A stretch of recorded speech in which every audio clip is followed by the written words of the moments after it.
The mid-morning rally, which was organized by the Sister Clara Mohammed Primary School, was designed to protest crime. It came in the wake of the Monday morning murder of 11-year-old Daniel Matura, a Standard 3 student of the Muslim Community School.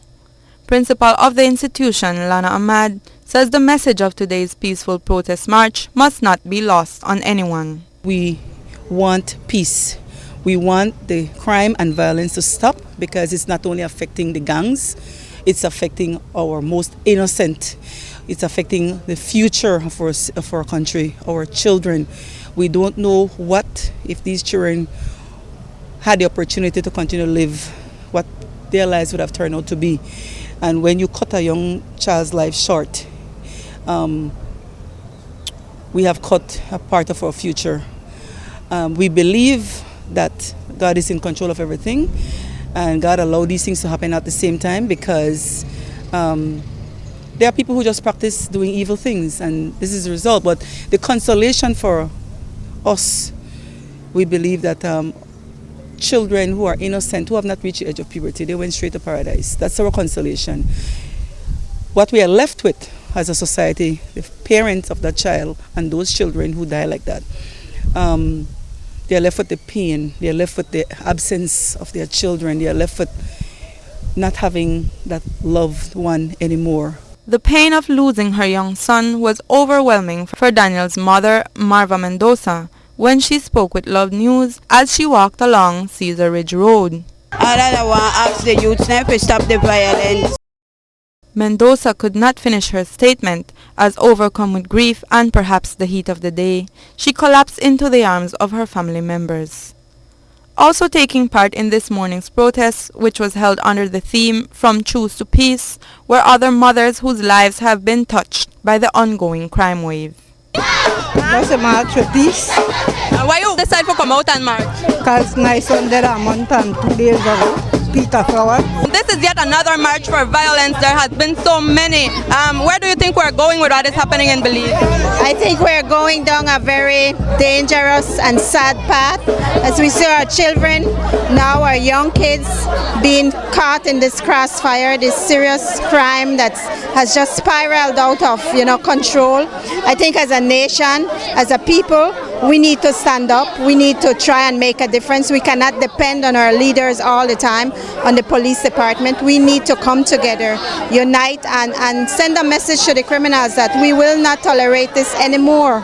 You can knock on anybody's door. We are tired of the situation, of the crime situation, but right now we are chanting that we want peace, but to me, what I have to tell the nation, we will not get peace until when the good Lords come.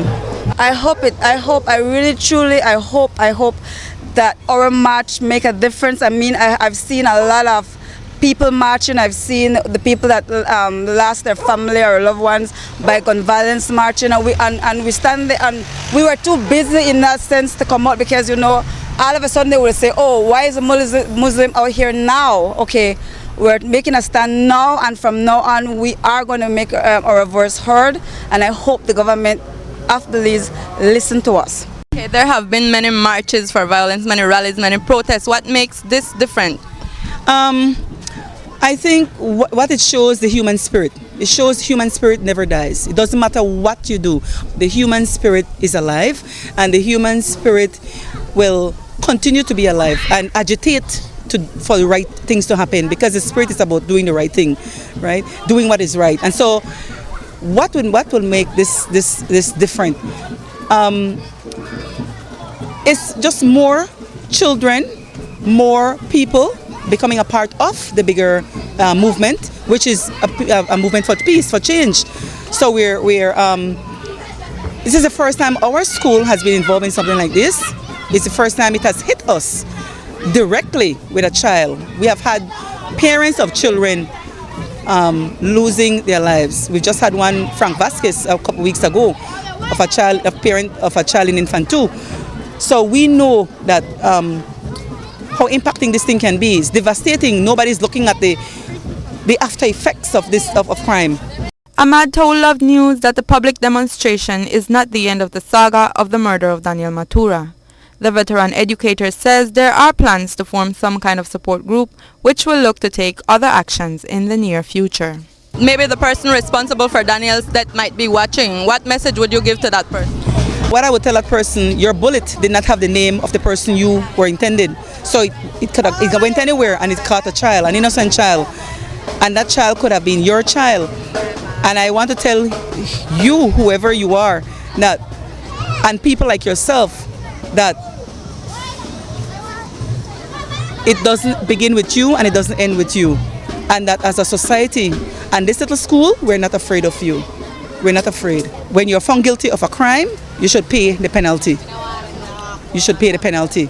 So whoever you are, whoever these people are who are killing indiscriminately, I believe they should be held to task and take the ultimate, given the ultimate penalty for their crimes.